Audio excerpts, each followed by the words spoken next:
This is a story about the ghost of the slave woman. In the late winter of 1978, I was asked to explore an area of bottom woodland. This property was below the Lake Marburg Dam and bordered the Corduroy Creek on both sides. This particular area was very familiar to me. I had hunted deer in this general area since I was a boy.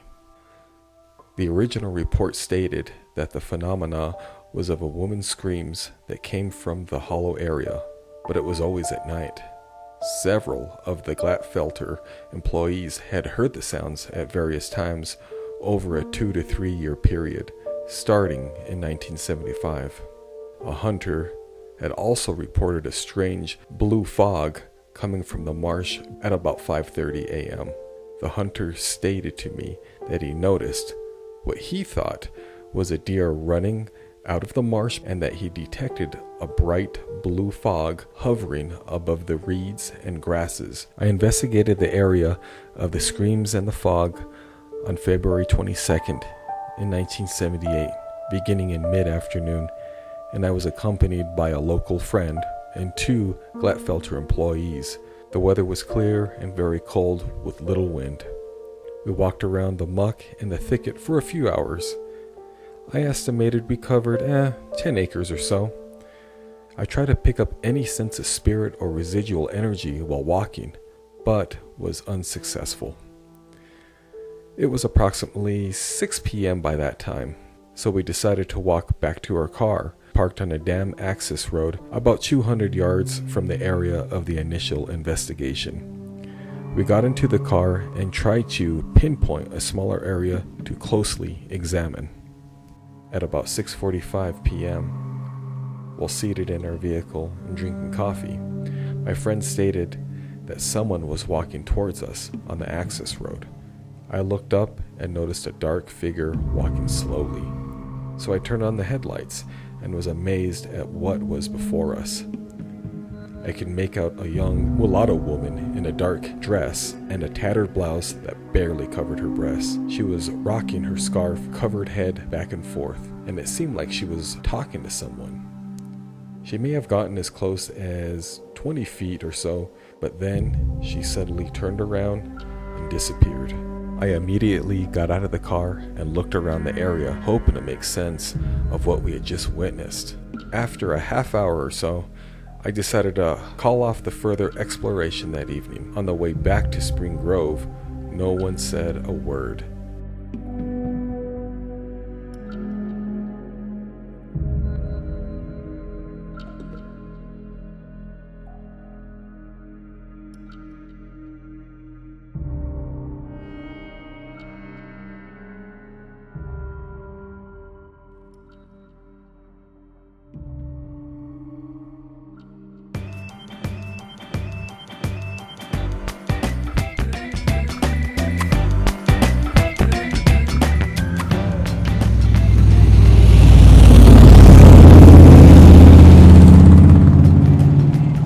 In 1995, I was taking a trip across the country with my father. We stopped, had camped out a couple days, in federal land in Utah, and we needed gas. Now this area was extremely desolate, but we passed a little crossroads and found a convenience store built on the side of a rock wall. When I walked in, I remember there was an old man behind the counter, and a younger looking man in one of the aisles. No flags went off, just a normal setting. I was paying for the gas at the counter, and the younger man came up behind me to stand in line. He kind of passed the boundary of my comfort zone, so I casually inched forward a bit, thinking to myself, this dude is a space invader. He did it again, so I gave him sort of a side glance, a quick glance to the eyes. Looking back at me were watery, completely jet black eyes. I only glanced at them for a split second, but that was enough to start to process what I saw. The hair on the back of my neck went up immediately. It freaked me out, but I left calmly. I got in my passenger seat of the RV. My father was done pumping gas, and we left. I didn't exactly have any feeling of fear, more just something I couldn't process from the norm. 2 days later, we made it to the West Coast, near San Francisco, and headed north on the Pacific Coast Highway. I woke up with a fever of 104 and very weak. I woke my father, and he drove the RV to a hospital in town. We stopped at a walk-in clinic in Eugene, Oregon, to have blood work done. Nothing abnormal was found. I don't know if the sickness had any connection to the young black-eyed man I glanced at, but it has always kind of haunted the back of my mind.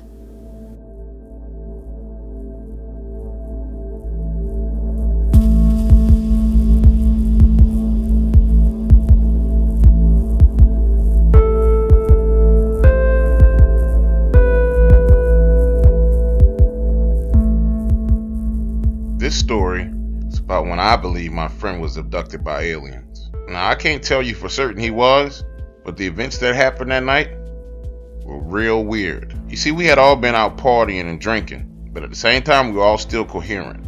It was time to head back to the dorms, and one of my buddies was on his bicycle. So while the rest of us were walking, he was kind of, circling around us on the bike as we all talked. So finally, we get to the edge of campus. He takes off on the bike ahead of us going south towards the dormitory. So naturally, we figure when we get back to the dorms, he's going to be there waiting on us.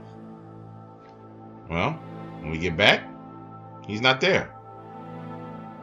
So we wait around for a little bit, figuring maybe he went and got some food or something else because we had just been drinking. About an hour and 30 minutes passes, and he doesn't turn up.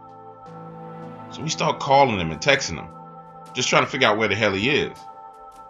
No answer. Finally, 2 hours later, he answers the phone, but all we hear is this super heavy breathing and this mumbling sound. Now, we can't make out what he's saying, but then all of a sudden the phone goes dead. So now we all freaking out.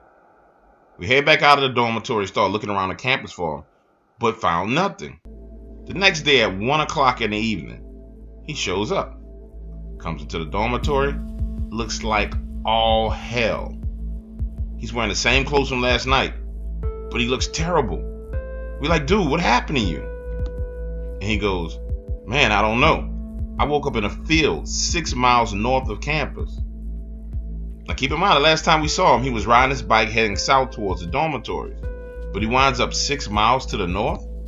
So we start to press him. He's like, yeah, man, I'm telling you, I don't remember anything. I woke up in a field and my bike was gone. I had no idea how I got there, so I had to walk all the way home. And to this day, he has absolutely no clue how he got there. Now, some of you may not believe me, but I'm telling you, aliens are here.